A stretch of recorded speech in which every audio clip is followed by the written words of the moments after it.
Good evening, everyone, and welcome. I'm Tyler Matheson. Susie Garib has the night off. Facebook soars, Amazon disappoints, stocks meander. A busy day in business. But we begin tonight with stern words from the president for companies that move their corporate address overseas to avoid U.S. taxes. So-called tax inversions were topic A in a wide-ranging exclusive interview the president gave today to Steve Liesman of CNBC, which produces this program.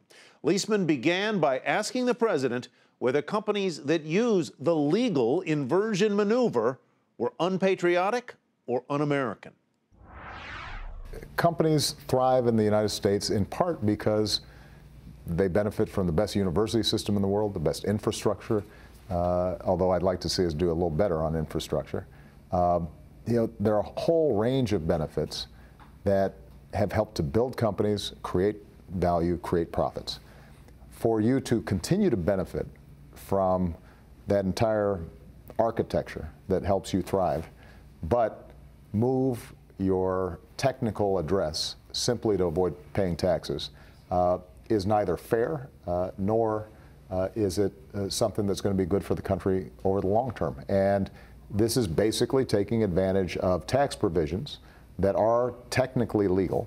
But I think most people would say, if you're doing business here, if you're basically still an American company, but you're simply changing your mailing address in order to avoid paying taxes, then you're really not doing right by the country and by the American people. Some people would respond that, you know what, these guys are hired to maximize profit. They're doing basically what they were hired to do, and in fact, it's plenty American for them to try to make as much profit as they can, hire as many people as they can as a result. Well, keep in mind that what we're trying to do is to say that if you simply acquire a small company in Ireland or some other country to take advantage of the low tax rate, you start saying we're now magically an Irish company, despite the fact that you may only have 100 employees there and you've got 10,000 employees in the United States.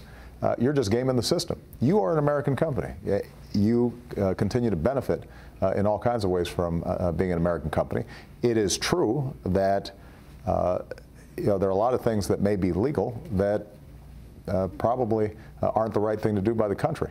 People are paid to maximize profits, but people are also paid to be good corporate citizens. They're also paid to make sure that they're thinking about, in addition to shareholder value, how do you grow a company over the long term? And this kind of strategy, I think, undermines people's confidence in how companies are thinking about their responsibilities to the country as a whole. Mr. President, this is in your 6th year in office here. Yeah. Democrats seem to support corporate tax reform, and Republicans seem to support it. Why isn't there corporate tax reform? Your critics suggest that you have not put the presidential muscle behind this issue, certainly the way you did health care or the way you did stimulus early on in your presidency. Well, we've reached out repeatedly to both Democrats and Republicans, and our argument is simple. If we lower corporate tax rates and close loopholes, there's going to be more certainty in terms of what corporations pay. They will benefit from a lower but more certain tax rate. It also allows us then to close some of the loopholes that permit companies to artificially shift profits overseas so that they're avoiding tax compliance. It would allow us potentially to have companies who have profits overseas to start bringing some of those profits back and reinvesting them in the United States. So there's a whole bunch of good reasons why we should do it. I'll be honest with you, Steve. The reason it's not getting done right now is that Congress, you may have noticed, is just not real productive. Let's move from talking about the guys in the C-suite to average Americans here. What can you tell average Americans? You're about the outlook for the economy. Your former economic advisor, Larry Summers, says we may be in for a period here in America of lower growth for a protracted period of time. Do you believe in that forecast? And are you concerned that that means we're not going to be able to meet the entitlement promises that we made without cutting those entitlements and or raising taxes? You know, I am always bullish about America over the long term. And if you think about where we were, Steve, when I came into office and where we are now, it's pretty hard to find an economic measure where we're not significantly better off. Median family incomes, that's one that is not doing better. Well, yeah, you're absolutely right. And I think you've heard me on the stump talk about this is the source of anxiety for the American people. Now, these are 20, 30-year trends that we've been seeing.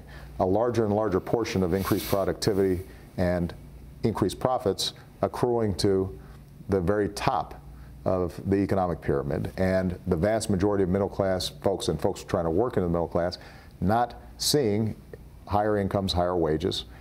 There are policies we can put in place that can help that. Some of it has to do with globalization, some of it has to do with technology, some of it has to do with what some have called a shift to a more winner-take-all economy because capital's mobile and workers are not, and they have less leverage. But we know that if we raise the minimum wage, that's 28 million people who get helped. We know that if we invest in the $2 trillion of deferred maintenance that we have on infrastructure, that you got a whole bunch of guys and gals in hard hats who can start going to work. That gives them additional income. That in turn means more customers for businesses. Historically, when the middle class is doing well and people are rising in the middle class, lo and behold, business does well also. Stock market and investors have shown a lot of interest in what's happening overseas. I want to ask you about Russia. Yeah. Are you concerned that a lack of conviction and cooperation from our European allies may undermine our efforts at sanctions against Russia? There's no doubt that the economies of Russia and Europe have intertwined, primarily around the energy sector. And it makes some Europeans more concerned about a robust response to the violations of sovereignty and territorial integrity that Russia's been conducting when it comes to Ukraine. The good news is that despite some of those commercial concerns, we've seen Europe move with us, not always as fast as we'd like, but they get there. And sadly, tragically, the shooting down of this Malaysian Airlines airliner and the recognition that it is likely it was shot down, and it is also likely that it was conducted by non-state actors that were provided incredibly powerful weapons by the Russian government. All that, I think, may stiffen the spine of our European partners moving forward. And Steve Liesman joins us now from Los Angeles. Steve, congratulations on the interview. Among the other topics you covered with the president today was whether he had a top marginal tax rate in mind for individuals. What did he say? Well, first, Tyler, thanks, and I've been waiting to ask that question to the president for a very long time. He would not give me a number. He did go back and say, you know what, there were times in America, by the way, I preface it by saying he had raised the top rate to 39%, and I said, is that the right rate? Should it be higher? He said there were times in America under other presidents when it was much higher. Actually, boiling it down, what I think the president was saying was, doesn't sound so much in favor of a higher top tax rate, Tyler, as much as getting rid of the loopholes that some of the wealthy enjoy, which would mean a higher effective tax rate. But I didn't hear him clamoring for a higher rate as much as removing the loopholes that the wealthy benefit from. You also asked him to be the investment advisor in chief today. You asked him about the stock market and its lofty levels today. What did he respond? Well, he wouldn't say it's a bubble. He said there are savvy investors who know that the markets go up and go down, so maybe a little warning then from the investor-in-chief there. He did, however, connect it somewhat to Fed policy and said he knew that, but he said he believes the Fed is doing the right thing by fighting unemployment right now and inflation being low. All right, Steve Liesman, thank you very much. Steve reporting from Los Angeles.